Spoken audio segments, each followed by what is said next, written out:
The images you just saw is what happens when there are no men around. These migrants are targeting Section 8 housing for a reason. They know there are no men there. Please like, share, and subscribe. Court is now in session. All rise. One of the most anti-family things that has occurred in the United States was convincing women to marry the government. Section 8 housing, WIC programs, SNAP, aka food stamps, or even down payment assistance for single mothers has decimated the family dynamic. When the government, or better yet the taxpayers, pretty much pays the living expenses of single mothers and tells them if you get married, you lose all of it. It just creates an evil masterpiece for the decimation of the family, and here are a few images of what happened. Can you confirm whether or not this gang has taken over these buildings there in Aurora? So there are several buildings actually under the same ownership, out-of-state ownership, that have fallen to these Venezuelan gangs. Somebody put them there and somebody funded it, whether it's federal government or not. We're trying to find out who. They've in fact have kind of pushed out the property management through intimidation and then collected the rents.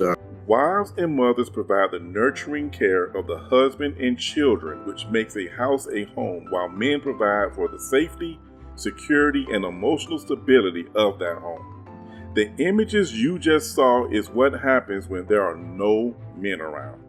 These migrants are targeting Section 8 housing for a reason. They know there are no men there. They also know the government doesn't care about a bunch of females with fatherless children. This is just a reminder for men that scientists have now discovered a way for women to impregnate themselves using their own bone marrow, and the only child that can result from those pregnancies are female. So we no longer have any need for you genetically or physically. So, tread lightly. It's so gratifying to leave you wallowing in the mess you've made. You're screwed. Thank you. Bye.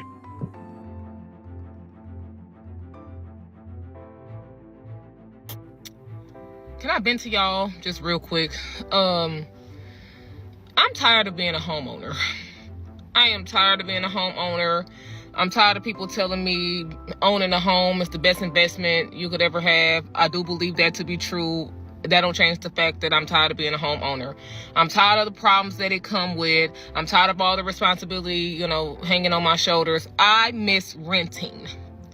I feel like I had more freedom with renting. Now I know when you rent, you're paying month to month and all that money is going down the drain. It's not going towards nothing. It's not investing in nothing. I know that. And I don't care. I thought about it so much. Selling my house and going back to live with my mother. Because why not? I don't have kids. I don't have a man. I don't have any drama that I would bring my mama. And I can pay all her bills. Mind you, my mama still live in the projects and income-based housing. She doesn't pay rent anyway. We'll be over there living like kings and queens. We were never designed to do the things that make life worth living by ourselves. We are to form families based around the husband-wife dynamic duo. A manless house is an unsafe house. In about a month, I'm moving from the home that I own in Washington, D.C., and I'm moving back into an apartment. And I feel like in this economy, this home, purchasing economy, it probably is confusing for a lot of people on why somebody that is a homeowner would leave the home that they own to go rent an apartment, especially with rent prices being crazy. But honestly, it's the best decision for me and my daughter, and I'm gonna go through the reasons, but honestly, I feel like the list is endless. Okay, number one, I am a single woman, a single mother, and I feel like living in a house, you have a little less security than you do when you live in a large apartment building that has secured entry, a doorman, maybe even security personnel on staff, cameras everywhere. And I feel very vulnerable in my home at times. And look, I have a security system, shout out ADT.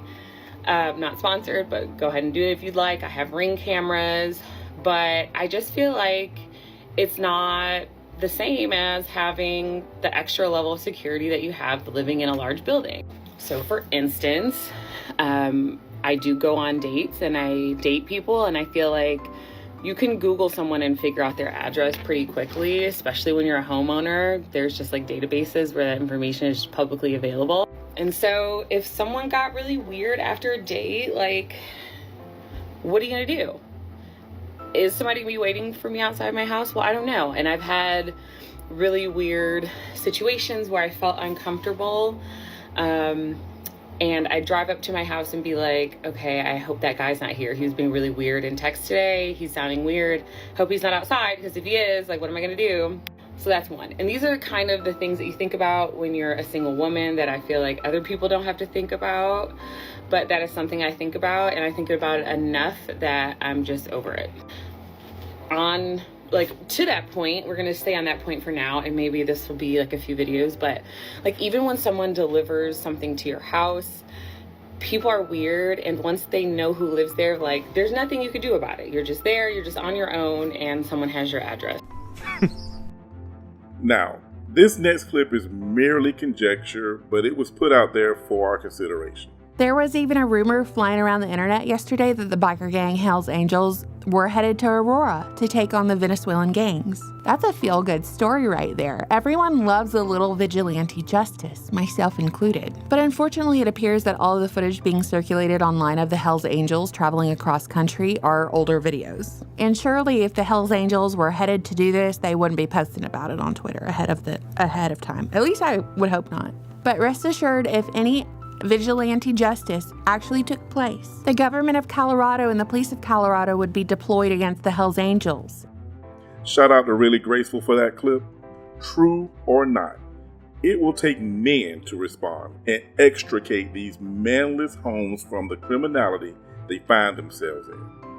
Lyndon Johnson's Great Society, and I'm making air quotes here, started females on the slippery slope of exposing themselves and their children to significant danger, and feminism has worked hand in hand with flawed government policies that has undermined the family. It's time we see things for what they are and reestablish the power of the family unit. Family on Trial.